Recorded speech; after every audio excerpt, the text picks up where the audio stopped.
Hi friends, అందరికీ నమస్తే. ముందుగా మన గురువు అయిన జగద్గురు బ్రహ్మశ్రీ పితామహ పత్రిజీ గారి మార్గదర్శకత్వంలో ఇప్పుడు మనం చూస్తున్నాం ఫ్రెండ్స్, పత్రిజీ శక్తిస్థల్ ఇప్పుడు స్టాచ్యూ ఆఫ్ మెడిటేషన్గా మనకి ఇక్కడ రాబోతుంది ఫ్రెండ్స్. దీనికి మన అందరి సహాయ సహకారాలు కావాలి ఫ్రెండ్స్. కంపల్సరీగా మనకు పత్రిజీ గారు ధ్యానంలో ఎంతోమందికి, కోట్లాది మందికి వెలుగులు నింపారు ఫ్రెండ్స్. ఇది కేవలం ఒక విగ్రహం కాదు ఫ్రెండ్స్, ఇది ధ్యానం కోసం నిలిచే ఒక స్మారక చిహ్నం.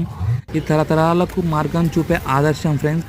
ఈ పవిత్ర కార్యానికి మీరు కూడా భాగస్వామి అవ్వండి ఫ్రెండ్స్. మీరు చేసే సహాయం శాంతి పుట్టించే స్థలానికి పునాది అవుతుంది ఫ్రెండ్స్. పత్రిజీ గారి ఆశయాలు నిలుపుదాం. మన శ్రద్ధను, మన ప్రేమను, మన కృతజ్ఞతను స్టాచ్యూ ఆఫ్ మెడిటేషన్ రూపంలో నిలుపుదాం ఫ్రెండ్స్. మీ ఒక్క నడుక అనేక మందికి మార్గం అవుతుంది ఫ్రెండ్స్. ఇప్పుడే మనం మన సహాయక సహకారాలు అందిద్దాం ఫ్రెండ్స్. ఈ మహత్తర కార్యానికి మన వంతు సహాయం చేద్దాం. Thank you friends, thank you very much. వీడియోని షేర్ చేయండి.